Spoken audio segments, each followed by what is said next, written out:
आज हम आप पहुँचे हैं गंगा नदी के तट पे। यहाँ पे इतनी शांति है भाई साहब, यदि मन शांत नहीं है तो मैं प्रॉमिस करता हूँ, मैं वादा करता हूँ कि ये जगह ऐसी है कि आपका मन भी शांत कर देगी। तो बोलो हर हर महादेव, जय शिव शंकर, जय गंगा मैया।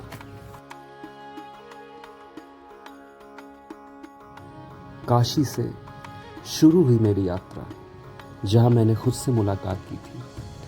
आज वही रास्ता मुझे लेके आया एक नई खोज की ओर।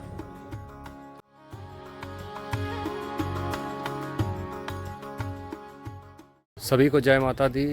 आज हम आ चुके हैं बिठूर के घाट पर, जहाँ पर मेरे साथ मेरे मित्र आयुष भाई आए हुए हैं। इस घाट के बारे में आपको संक्षिप्त में बताया तो कहा जाता है कि ये ब्रह्मा खूटी नाम से प्रसिद्ध घाट है। यहाँ पे ब्रह्मा जी के चरणों की आप दर्शन कर सकते हैं और सीधे आप अपनी मनोकामना ब्रह्मा जी के चरणों में अर्पित कर सकते हैं। माँ गंगा के किनारे बसा ये स्थान सिर्फ एक घाट नहीं, बल्कि सृष्टि की शुरुआत की कहानी है। कहा जाता है यहाँ से भगवान ब्रह्मा ने सृजन का आरंभ किया था, और शायद इसी वजह से यहाँ खड़े होकर ऐसा लगता है जैसे समय भी कुछ पल के लिए ठहर गया हो। हवा में एक अजीब सी शांति है, और गंगा की लहरें जैसे कानों में धीरे से कहती हैं, तू खुद को ढूंढ, सब यहीं मिल जाएगा। पूरा भ्रमण करने के बाद, पूरा देखने समझने के बाद जो ओरिजिनल चीज़ है वो मैं आपको रूबरू करा रहा हूँ। पहले तो यहाँ पे रश बिल्कुल नहीं है, बिल्कुल क्राउड नहीं है। जो भी शो और फैशन ऑफ करते हैं ना, वैसा कुछ यहाँ पे नहीं है। यहाँ पे आपको शुद्ध और सात्विक भक्ति देखने को मिलती है। यहाँ पे आपको शो ऑफ जैसा दिखना, रील बनाना, ये सब चीज़ें जैसा ट्रेंड में चल रहा है वैसा कुछ नहीं है। इसलिए यहाँ पे आप भगवान को ईजिली कनेक्ट कर पाते हो। दूसरा, यहाँ का घाट और यहाँ का मंदिर आपको बहुत अलग, बहुत नई चीज़ वाइब देंगे। यहाँ का वाइब आपको, यहाँ पे घाट पे उतरते ही आपको बिल्कुल भगवान वाली फीलिंग आने लगेगी। आई मीन टू से भगवान की भक्ति में एकदम जाने को मन करेगा। और दोस्तों, यहाँ पे नवीकरण का बहुत जोश शोर भी चल रहा है। यहाँ मंदिर अपने नवीकरण की ओर प्रस्तुत हो रखे हैं, यहाँ के घाट बन रहे हैं बेहतरीन तरीके का, और यहाँ पे आने जाने का रास्ता भी बहुत अच्छा बन रहा है। मान्यता है कि यहीं भगवान ब्रह्मा ने सृष्टि की रचना शुरू की थी, और इसी वजह से इस स्थान को ब्रह्मावर्त भी कहा जाता है। गंगा की ये धारा यहाँ सिर्फ बहती नहीं, बल्कि इतिहास और आस्था को साथ लेकर चलती है। जब कार्तिक पूर्णिमा या मकर संक्रांति का समय आता है, तो यहाँ हजारों श्रद्धालु गंगा स्नान के लिए आते हैं। पूरा घाट दीपों की रोशनी से जगमगा उठता है, और माहौल ऐसा बन जाता है जिसे शब्दों में बयां करना मुश्किल है।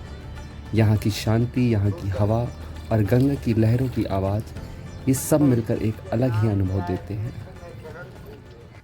सभी को जय माता दी। दोस्तों, आज हम उपस्थित हैं कानपुर के बिठूर घाट में, जहाँ पर ये पावन सी गंगा मैया हैं। यहाँ पर बहुत शांति आपको मिलेगी, और यहाँ पर ब्रह्मा खूटी करके एक मंदिर है, इस क्षेत्र का काफ़ी प्रसिद्ध मंदिर है। आप वहाँ पर आइए, दर्शन करिए आकर के। और यहाँ बहुत ही ज़्यादा शांति है, और बहुत ही सुंदर सा यहाँ मनोरम दृश्य है।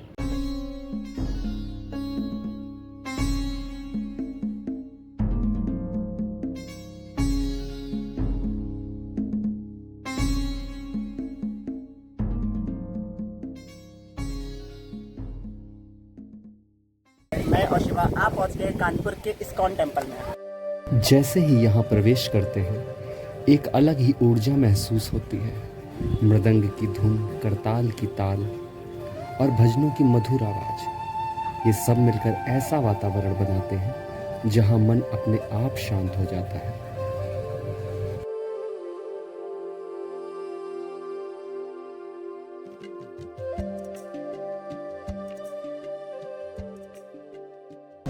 जैसा कि ग्लोरी ऑफ शिवा के माध्यम से आपको बताया गया था कि हम 5 प्रमुख धाम की यात्रा करेंगे, जिसमें से इस्कॉन टेम्पल एक है। दोस्तों, इस्कॉन टेम्पल में ऐसा मानो प्रतीत होता है जैसे साक्षात स्वयं श्री कृष्ण का आसपास होना महसूस हो सकता है। आसपास का प्रभाव इतना अच्छा होता है आपके पास, आपका व्यक्तित्व भी और आपका हृदय भी एकदम सुगंधित हो जाता है।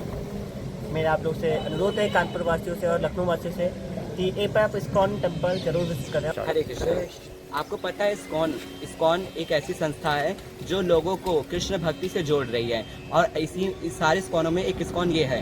इस्कॉन कानपुर और इस्कॉन एक ऐसी संस्था है जो भगवान से भक्ति में जोड़ रही है। आजकल ये यूथ देख रहा है आपने कि कैसा बिगड़ता जा रहा है, पर इस्कॉन एक ऐसा संस्था है जो उन सबको निकाल के भगवान की भक्ति में लगा रहा है। तो आप जो ये वीडियो देख रहे हैं उनके लिए आप कुछ मैसेज देना चाहोगे आप कि जिस तरह कलयुग बढ़ता जा रहा है, जैसे शास्त्र में 4 युग बताए गए हैं, उसी प्रकार से कलयुग, जैसे कलयुग बढ़ता जा रहा है उसी प्रकार से बुराइयाँ, पाप, गलत कर्म ये सब बढ़ते जा रहे हैं। और शास्त्रों में इस संसार को कहा गया है दुखालम अशाश्वतम, यानी दुखों का घर। भगवान ने शास्त्र में इस जो संसार को उसको दुखों का घर बताया गया है, इसलिए हमको भगवान से जुड़ना चाहिए। अगर हम ह्यूमन बिहेवियर की बात करते हैं तो जो इंसान होता है वो किसी न किसी से अटैच रहता है। बिना अटैचमेंट के कोई इस लाइफ में सर्वाइव नहीं कर पाता है, भले वो पर्टिकुलर किसी इंसान से हो, किसी चीज़ से भी हो सकता है। अटैचमेंट किसी न किसी का होता है। अगर हम अपना अटैचमेंट भगवान के साथ रखेंगे और अपनी लाइफ में सेंटर कृष्ण को रखेंगे तो हमारी ऑल ओवर लाइफ है वो बहुत अच्छी होगी। हम अपने कामों को बहुत अच्छे से कर पाएंगे। अगर हमारे जीवन में कृष्ण, तो हम सबको कृष्ण के साथ जुड़ना ही चाहिए। यही मैं हरे कृष्णा।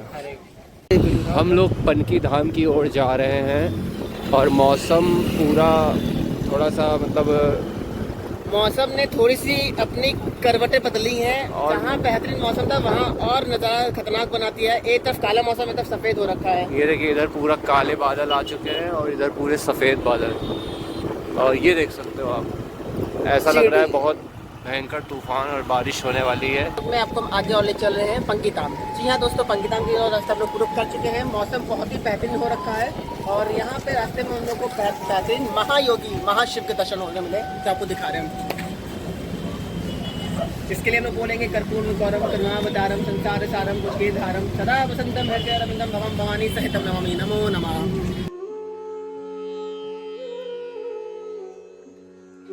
जय श्री राम। हम लोग आ चुके हैं पनकी धाम में। बड़ा ही प्यारा सा यहाँ का माहौल है।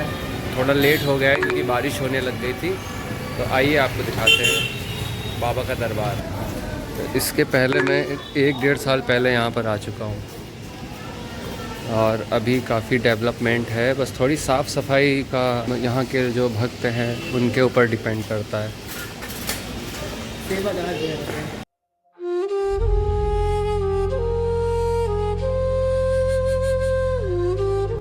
कैसा है यहाँ का वातावरण? मैं अभी चाहूँगा दोस्तों थोड़ा डिस्टर्बेंस के लिए हमारे महाराज जी हैं, वो ज़्यादा कदम दिखा रहे हैं हमें। Do some come on the same topic and same points. We are discussing that we are traveling so many. पंकीधाम का मानना ये है कि एक सिद्ध मंदिर है और यहाँ पे जो भी आता है उसकी मनोकामना पूरी होती है। हालांकि सभी मंदिर हैं जहाँ पे आप श्रद्धा भाव से जाके मनोकामना अवश्य पूरी होगी। तो आगे देखते हैं पंकीधाम में ऐसा तो क्या देखने मिलता है। चलिए। कहा जाता है यह मंदिर लगभग 400 साल पुराना है। मान्यता के अनुसार यहाँ एक संत बाबा जगन्नाथ दास जी जंगल के बीच तपस्या किया करते थे। उनकी साधना से प्रसन्न होकर हनुमान जी ने उन्हें दर्शन दिए और यहीं पर अपनी उपस्थिति का संकेत दिया। कई लोग इसे स्वयंभू स्थान भी मानते हैं जहां हनुमान जी की शक्ति आज भी अनुभव की जा सकती है। मंगलवार और शनिवार को यहाँ पर भक्तों की भारी भीड़ उमड़ती है और ख़ास तौर पर हनुमान जयंती के दिन यह स्थान एक बड़े उत्सव में बदल जाता है। भजन कीर्तन और जयकारों के बीच पूरा वातावरण भक्ति में डूब जाता है। दोस्तों, कैमरे में भगवान की मूर्ति कैप्चर होती है, भगवान की भक्ति कैप्चर करने के लिए आपको स्वयं यहाँ पर प्रस्तुत होना पड़ेगा। हर चीज़ का मोल है पर भक्ति का कोई मोल नहीं।